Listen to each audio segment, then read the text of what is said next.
Hi everyone, it's Jessica. Welcome back to my channel. Today I am diving into more cleaning and I'm showing you the two projects that I'm picking up along the way. So let's get started. I'm back to sorting projects today. I pulled a few of them up onto my cutting table and I'm going to show you what those are. I've completely organized 4 out of 5 of these cubbies that are down below, but I still need to tackle the top and the last one. The last one is really bad. But let me show you the projects that I pulled out. The first one is this string quilt. I started this last year, I think. Remember we found the bag of strings when we were going through the other container. So I have that has tons of strings already cut in it. And if you don't know, because it's kind of a weird word, strings just means strips. And historically, these came from when you were trimming up yardage or something and you had that little strip before you evened it up, and that was called a string, and people save those to make projects with. Now for these, although this is called a string quilt, these are not actual strings cut from extra yardage. I cut these from fat quarters. I cut these from leftover fabric that I had. Anything I could use and trim into these long strips, I did. And I think I actually started with leftovers, and then I had some from actual Christmas bundles that I went and cut up and put in here. So while this is technically a string quilt, these are not leftover bits. These were intentionally cut to be used in this quilt. And what I'm doing for this one is I took a 7.5-inch piece of paper, and then I took a strip of green. So all mine are going to have this green strip in the middle. And I hope I wrote down the color somewhere because I don't remember it. I know it was a Moda Bella Solid, but I don't remember the color. And on every piece of paper, I drew a line here and then again on this other side to mark the middle, because I wanted this green strip in the same exact spot on every single square. Now you don't have to do it like that. All of your strip placements can be random. You don't have to have a central unifying color, which is what I was going for here. You don't, when I did this in the past, I've made these before and I just didn't. I thought it would be fun to do this time. So that's what I did. On my piece of paper, then after I had those lines drawn, I took the green strip and I glued it just with a glue stick, a kid's glue stick. And then I started adding strips. Now I think on these, I just added one strip to hold that green down. I believe that all these just have the one strip added. So what I'm doing, I would like to make this quilt. It's fun. It's not for anything specific, so there's not a rush or anything, but it is a fun project. I need to recalculate how many squares I need to. I think it's, I have 40 here. I have that written on my little Post-it.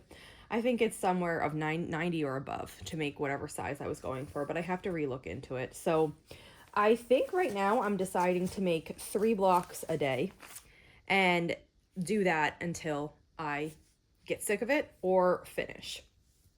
So I started yesterday. I did 3 yesterday, and when I did the 3, I fully made all 3, pressed them, trimmed them to be the right size, and I took the paper off. Now, typically, I don't take the paper off until I'm ready to make this quilt, and actually, I was on a meeting yesterday, and I took the paper off of all of these because they all had paper. That's how I do it. I usually leave it on until right before I'm ready to assemble. But since I feel like I'm getting momentum going, and I might finish this soon, I went ahead and took the paper off. I'm going to put these in a project bin now so nothing can touch them. I don't want them to warp or pull or fray. And leaving that paper on does provide stability so that doesn't happen. And now that I have the paper off, I just want to be really careful with those. So that is what I'm going to do. 3 full blocks, sewn, pressed, trimmed to the right size, and the paper removed. And I'll continue this until I have enough for the quilt. Okay, before I get into the next pile of things, I figured I'd just make my blocks. And I went back on my channel and I found the video from last year. I think it was last November that I did this. So I'll link to that below. I talk about how you do the string block 2 different ways. I'm doing one of them right now. The traditional way is where you sew your block to your background, whether your background is paper or fabric. If it's paper, you remove it, and if it's fabric, you leave it there. And I've done them both ways. I've done a fabric foundation where I left it in. It doesn't really add too much bulk or weight to the quilt. It was very nice still. And then I've done it with paper where you remove it. And the thing is that as you sew, you get these strips through your paper, so then you have to take off after every single seam. It's time consuming. There's another way to do it though, and I do show that towards the end of the video. First I show the traditional paper way, then I show this other way. And that is how I've been doing these blocks lately. When I say lately, I mean yesterday and today, because I haven't worked on them since last year. But when I was removing the papers from my stack right here, I would say half, maybe. Half were done the traditional way. I was doing that in the beginning. And then I started doing them this other way. And it was so much faster to get the paper off. So I'm going to just go over that method again. And what I said before was I glue stick my central strip to the paper. And then I took one fabric strip and I laid it down. And I sewed it through the paper. This one, it goes through the paper that's holding it on so the paper doesn't come off. Then for the next one, like I just did here, I lined it up with the edge, but when I sewed this one, I folded the paper out of the way. So I'm not being hooked to the paper anymore. This block will only have one seam sewn to the paper on the back. So now I'm ready to do the next one, and I'm just checking to make sure I'm going to have coverage. So you want it to hang over a little bit here and a little bit here to make sure you're going to cover all of your paper underneath. And once you know that it's going to cover it, just fold your paper out of the way, and then I just line up my fabric so that they're both on the edge. So here I just need to fix that a little. And I use my 1/4 inch foot, and I sew this with a 1/4 inch seam allowance all the way down. And then I put my paper back in place, finger press this open, and you can see I have complete coverage of the paper. I have 3 pieces now sewn onto the central strip. I probably need one more over here, so let's grab that one. And what I do is I usually double check the size before I fold the paper out of the way, because once the paper is folded out of the way, you can't tell. Then I'll do the same thing. Fold the paper out of the way. Sew across here using the 1/4 inch seam allowance. And then this side will be finished. Like this. Now I'm completely covering that corner, so this side's finished. And then you repeat it on the other side. So I'll just show you the first one since this is glued. But since it's also anchored to the paper, you can peel it off. So I take my piece and I put it down on my green, and then I just lift up that glue, pull it off. It doesn't need to be glued down anymore because the seam on the other side of it is sewn to the paper, and that's doing all the holding that you need it to do. You only need one seam there to hold it if this is the method you want to use. So sew across here, and then, like I said, we're just repeating this on the other side. I finished the rest of it and I pressed it. And now I'm just going to trim it. So I use my roller and my rotary cutter. I flip it to the back. The paper is the guide for how big this block should be. Then I just trim away here on the right and the top.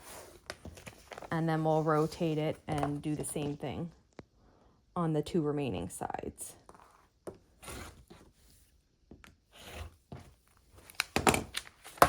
And this is what the block looks like from the front then. And then on the back, we only have this one seam. So to remove the papers, it's sometimes easy to just put it down. You just tear one piece away, and then you just lift out the other one. And it's so fast, and the block is still perfect. So you get the benefits of using the paper foundation to get the block the perfect size. But it's so quick and easy to remove the papers. Again, I'm linking to the full tutorial on how to make this block below, and you can watch that if you're interested in making these. The next thing I found in that pile, oh my gosh, I made these. I think before I even made a quilt. I think these were one of my first projects when I started quilting, and I had them in my basement in a bag because I never finished them. And I brought them up like not that long ago. I was down there doing something and I saw them and I said, oh, I need to finish these. This will be so easy now because I actually know what I'm doing. And so I brought these up and they've been waiting for me since then. This was a pattern by Sweetwater, and it's a little silverware holder for Easter. So I have a bunch of these. They get the tops just pinked. So these are not finished edges.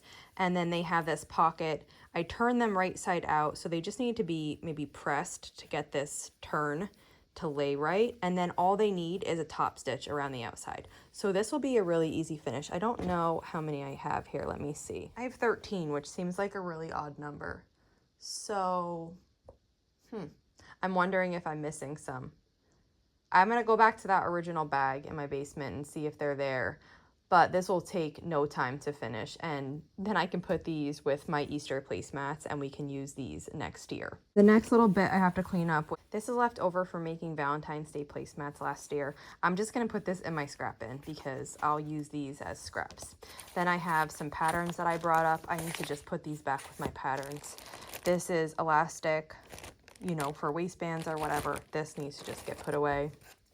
I bought this book. My kids loved this book when they were little, and I bought this book because I thought it would be a really cute gift for someone with a baby. And in this story, Santa brings the bear this quilt. So I thought whenever I do this, there's nobody specific I have in mind right now. This is just like a future idea. I'll make a quilt just like this one to go with it and then give this storybook. So I'm just going to save this book until I'm ready to use it. And then I also had these mini charms in that one spot. These I sometimes get as gifts when I purchase fabric. So I do have a bin full of these, and I'm just gonna add these to it. The next thing that I've unearthed from the pile is this beautiful quilt project. This is the Wonderland quilt. I started this, I think it was last year. I wrote the pattern and started this large one.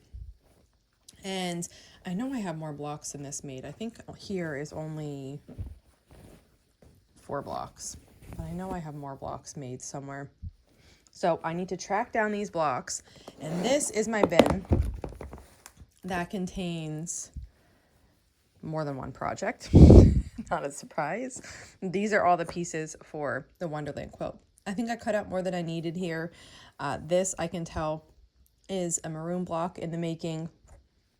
I need to make the green blocks. I don't think I made many green blocks, but I think I made all of the red and the maroon and the light blue. So this project, I need to find the remaining blocks and finish this. This is beautiful. I love to have this done for the holidays. It's a really big boy. The pattern has 3 sizes, baby, throw, and queen. I'm making the queen, and this would be wonderful to finish for this year. So we'll see if that can happen. I'm actually strangely in the mood to make log cabin blocks. So I think I can work on some of these now and get this finished. That's it for today. I am going to be working on the string quilt. I feel good momentum with this one. And I'm also going to be looking for the remaining blocks of Wonderland and seeing where I'm at with that quilt so that I could piece that one together as well. If you have any questions, just let me know. And if not, I'll see you back here soon. Thanks for following along.